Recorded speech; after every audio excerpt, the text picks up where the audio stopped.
Welcome back to East Texas Now Weekend. We are joined right now by a very special guest. Julia, I wish we were meeting under better circumstances, but it is good to see you and see that you seem to be doing pretty okay with everything that is going on right now. Why don't you tell us a little bit about your experience over the past few days? Absolutely.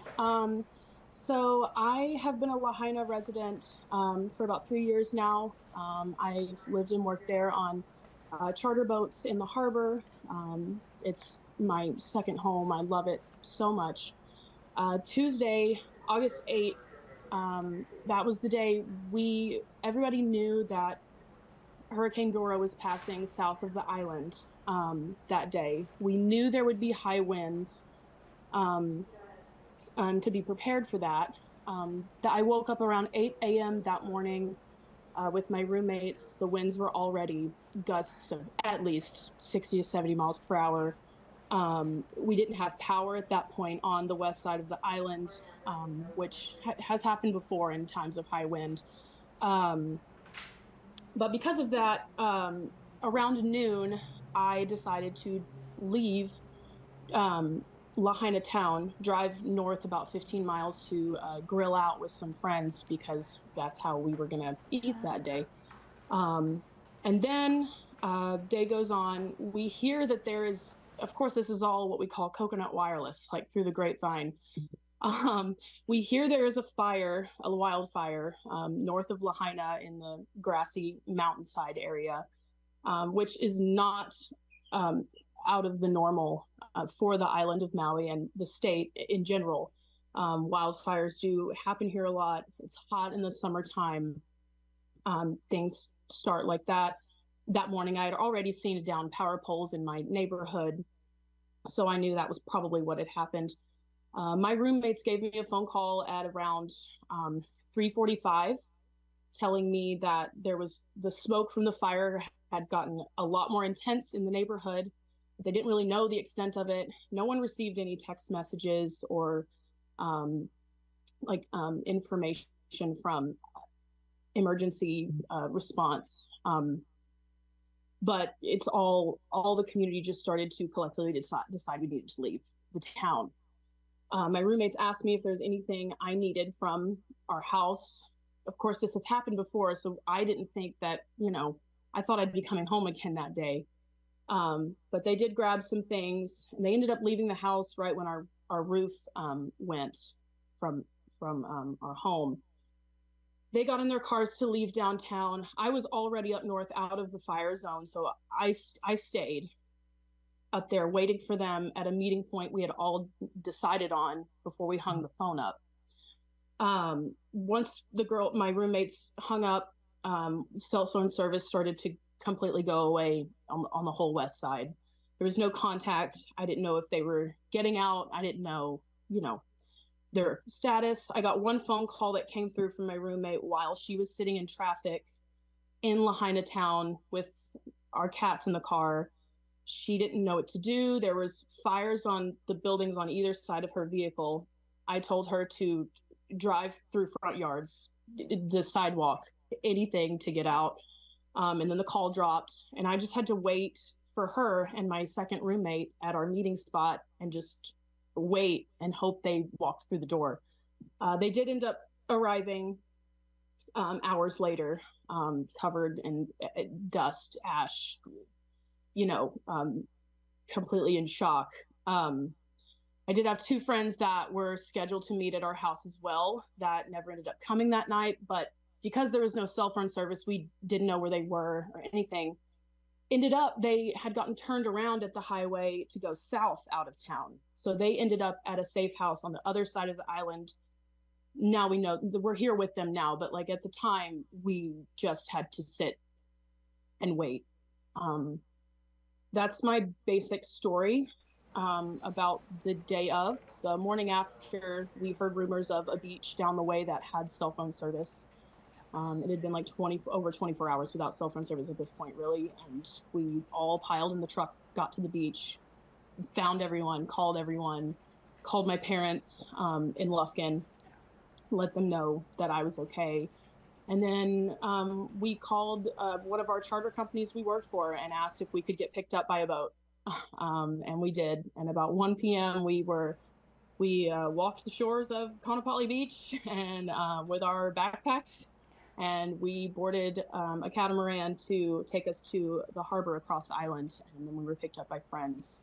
And now this is where I am now. I'm at a house across the island with about 8 or 9 of us, save our 2 wonderful friends that have opened up their home. We're all in tents, air mattresses, all the things like that. So yes, that's my basic story. It's a lot. I'm sorry, but Well, there's yeah, there's no need to apologize in any way, shape, or form. You've been through something that no one can really imagine ever having to go through. You were quite literally running for your life in that moment. You experienced something that you're having to get through right now. But let's take a step back for 2 seconds. You originally are from East Texas. You moved out to Lahaina a couple of years ago. Why did you move to Lahaina? And can you explain the culture and the mood of this island before these fires overtook it? Oh my gosh, yeah. I'm originally from Lufkin, Texas, born and raised. My whole family is still there. I graduated from Texas A&M Galveston with marine biology degree. I wanted to get out in the world and, see and do. And I heard about all the awesome boat job crew opportunities in the west side of Maui. This is an area where it's a very big whale watching time in the winter, fall and winter. So I moved here to work on catamarans and boats and run whale watching trips. I was now on track to hopefully get my 100-ton captain's license within the next year. So yeah, it's I moved here to do that. I fell in love. The community is so tight knit here, especially in the west side of the island. Everyone knows everybody. It's the same as our small towns in East Texas. I feel like it was really like a home away from home, and it's the kind of culture that I was used to. Everyone's aunties and uncles are always saying hi in the streets, kind of thing, and I quickly made so many friends here working on the boats. Young people like me who've moved from all over the country to experience it and experience the aloha. But yeah, so yeah, sorry. No. Yeah,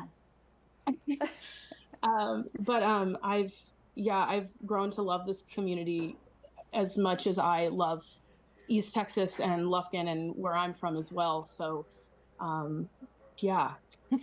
Now, going from that to then learning the scope of the damage and the amount of destruction that has now been done to your community, can you walk us through what it was like learning about that moment and when it really hit you, where some homes are destroyed? Yeah, totally. Throughout the night of course, roommates and I didn't sleep at all. From the vantage point of where we stayed, it was about 15 minutes north of Lahaina. We just saw the orange glow on the horizon, like over the trees, over the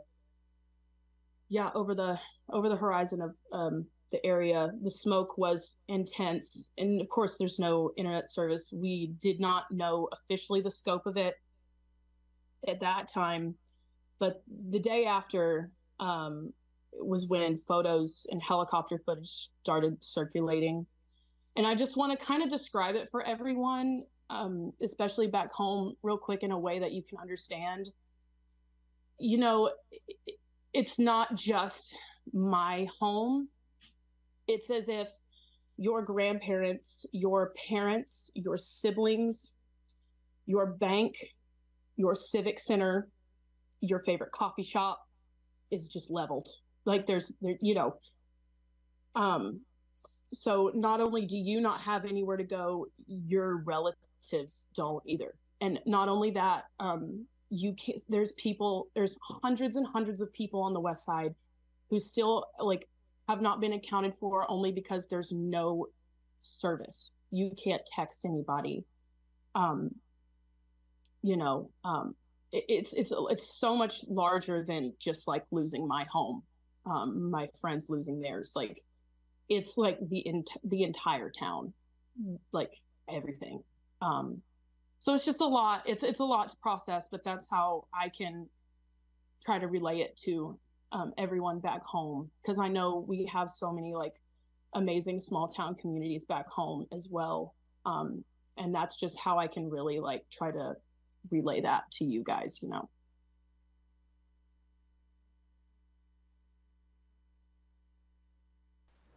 There you are. Forgot to turn my own mic up. That was on me, Julia. I'm so sorry. You're talking about people losing everything, but not just people losing everything, everyone losing everything. Where are people turning to? Where are you getting shelter? Where are you getting these resources? Absolutely. So for myself and my roommates and my friends down the street who are staying here, I am safe. We are safe in a friend's house across the island. There's shelters opening up in different areas of the island, but also that's for people who were able to get out of the west side. You have to understand, Lahaina and the west side of Maui is only connected to the rest of the island by one highway. One. And so Lahaina town is right at the edge of that highway. So all of that is closed off. Everything's closed off. People are running out of gas for their cars on the other side. People can't, a lot of people weren't able to be fortunate enough, like me and my friends, to get on a boat and leave. There's people in grocery store parking lots, in vehicles, in beaches, in their cars, just existing, just sitting and sleeping in the streets. And I think what I want to try to let everyone understand is, like, again, there's still no cell reception. There's no internet. So all of us on the other side of the island, we can't communicate with our friends over there. Nothing. So there's lots of myself and my friends have been a part of like donation organizing on this side. I've had friends getting in FEMA convoys to the other side of the island in semi trucks, but we drop all the supplies off at different locations on the west side, but no one either knows where to go because we can't tell them. The people don't have gas in their cars to go pick things up. All water access is limited because there's no harbor left. So local men in fishing boats are loading fishing boats with things, and people are swimming them to beaches. So it's just very, very limited. Communication is, I think, the word that is very lacking with this whole situation. Now, so, yeah. With everything happening, I mean, you've said one part of the island is blocked off completely from the other side. There's not a whole lot of communication. That, along with the trauma that you and everyone else on the island has just undergone, how is the morale feeling? This is a culturally, historically, religiously significant island to Native Hawaiians. Can you tell Yes. me, and if you can't, no worries, but can you tell me a little about the morale? Morale, I can really speak to my house here where I am. Morale truly does come and go. I can't describe how blessed I am with my little group, my group of friends here that I have around me and around each other. We all have our moments, but we all bring each other up because there's so much more to do. There's so much more we have to stand up and do, but it does come and go, I've got to say. I think truly a lot of us, even myself, haven't even like really grasped the fact that we are also victims or a part of this. And it's hard to register that when so much help is needed, when we're trying to help, and I'm like, oh, I need to take a shower, but wait, I don't have any shampoo. I don't have any.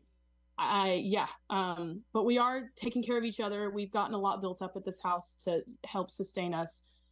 So many of my friends and family back home, I have such great support. All of our friends and family on the mainland too have helped out so much.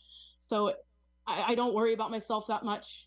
I have food to eat. I have gas in my car. You really get reduced down in survival mode to like what you have and what's more important.